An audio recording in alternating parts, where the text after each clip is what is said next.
Halo semua, kenalin nama aku Rifki, aku dari kedokteran UNER. Nah aku pengen nanya ke kalian, kalian pernah nggak sih kalian wisata kemana gitu ya, ke Kawah Ijen atau misalkan beres olahraga, terus kok kaki tuh kayak rasa pegel-pegel gitu, kayak rasanya tuh besoknya kakinya tuh kayak sakit-sakit gitu. Ya harusnya nih kalau misalkan kalian dari Kawah Ijen itu oleh-olehnya foto yang bagus, makanan yang indah, kok malah pegelnya ikut-ikutan. Itu kenapa sih yang terjadi, sama apa sih mekanisme yang terjadi di situ? Nah, ternyata rasa sakit dan pegal-pegal setelah traveling jauh atau beres olahraga, ini ada penjelasan medisnya loh. Nah, rasa sakit ini atau yang biasa disebut dengan nyut-nyutan mungkin, pada otot setelah olahraga itu disebut dengan DOMS, yaitu Delay Onset Muscle Soreness. Agar lebih tahu lagi tentang cara DOMS, kita harus tahu dulu nih cara kerja otot pada saat dipakai.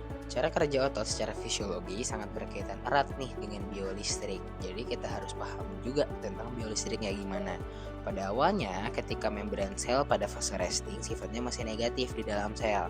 Ketika didapatkan rangsangan atau stimulus dalam bentuk listrik yang didapatkan dari getaran, suhu, ataupun nyeri. Ketika stimulus yang diberikan cukup tinggi dan dapat melewati threshold atau ambang batas, terbukalah voltage gated channel Na, dan ion Na akhirnya masuk ke dalam sel yang menyebabkan terjadinya muatan positif yang lebih positif di dalam sel. Proses ini disebut depolarisasi. Proses stimulus melewati threshold yang menghasilkan potensial aksi. Setelah banyaknya ion Na yang masuk ke dalam sel mengakibatkan muatan positif berlebih dalam sel sampai pada fase overshoot. Kemudian terbukalah voltage gated channel K yang menyebabkan ion kalium keluar sel dan terjadinya fase repolarisasi. Proses ini menghasilkan listrik atau impuls yang dialirkan ke seluruh target organ, padahal ini akan diteruskan ke otot. Mulailah kita bahas terkait mekanisme kontraksi otot. Impuls atau potensi aksi yang dialirkan dari sel saraf kita sampailah pada target organ, yaitu otot, dengan bantuan NMJ, neuromuscular junction. Potensial aksi yang sudah sampai pada terminal neuron membuka voltage gated channel ion kalsium nih. Kemudian ion kalsium masuk ke dalam sel akson untuk melakukan eksitasi neurotransmitter asetilkolin. Kemudian asetilkolin dilepaskan dan ditangkap oleh reseptor asetilkolin di otot yang meneruskan ligand gated yang membuat ion Na dapat masuk ke dalam otot, membuat potensial aksi tersalurkan ke seluruh bagian sarkolema otot hingga ke tubulus T. Kemudian potensial aksi dari tubulus T sampai ke retikulum sarkolema yang menyebabkan ion kalsium dilepaskan ke sitoplasma otot. Ion kalsium ini kemudian berikatan dengan troponin C, menggeser tropomyosin, dan membuka active site dari aktin, lalu terjadi cross bridge cycle. Kemudian aktin dan myosin berikatan, terjadi sliding filament, dan otot berkontraksi. Nah, saat kita berjalan jauh, berolahraga, contohnya menaiki gunung, otot bekerja dengan kontraksi ekstrinsik, yaitu kontraksi sambil memanjang. Kontraksi ekstrinsik memberikan beban mekanis lebih besar sehingga menimbulkan mikrotrauma pada serabut otot, terutama Z-line neofibril. Kerusakan ini tidak langsung menimbulkan nyeri, tetapi menjadi pemicu reaksi inflamasi.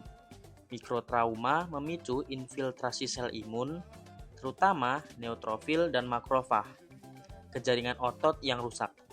Sel imun ini melepaskan reaktif oksigen spesis dan sitokin proinflamasi seperti IL-6 dan TNF-alfa.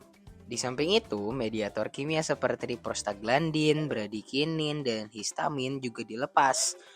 Mediator ini meningkatkan kinerja dari nosireseptor dari otot. Inflamasi juga meningkatkan cairan ke ruang esensial, menyebabkan edema otot, dan ini menekan ujung saraf sensorik sehingga rasa sakit, rasa nyeri, dan kaku makin terasa. Proses ini butuh waktu nyeri hingga terasa, makanya pegal-pegal dan nyeri pada otot baru terasa ketika 12-24 jam setelah berolahraga atau berjalan jauh, puncaknya pada 48-72 jam. Nah, DOMS ini bukan tanda kerusakan otot yang serius kok, melainkan respon fisiologis normal akibat adaptasi otot terhadap beban baru. Setelah jaringan otot sembuh, tidak merasa sakit dan kaku lagi, akan terjadi penebalan pada serabut otot dan peningkatan kekuatan. Inilah yang disebut repeat both effect. Jadi selanjutnya, kalau kalian olahraga atau traveling jauh-jauh, nggak akan sesakit pada kamu pertama kali melakukan hal itu. Nah, jadi pegel-pegel setelah turun dari ijen atau traveling jauh-jauh itu normal ya, asal dalam batas normal sakitnya dan nggak berkepanjangan. Apabila nih sakitnya udah terlalu lama, kayak 2 minggu kok sakitnya nggak hilang-hilang, sebaiknya coba cek ke vaskes kesehatan terdekat atau bisa berkonsultasi pada dokter kalian. Nah, jadi jangan takut pegel-pegel ya teman-teman. Dadah.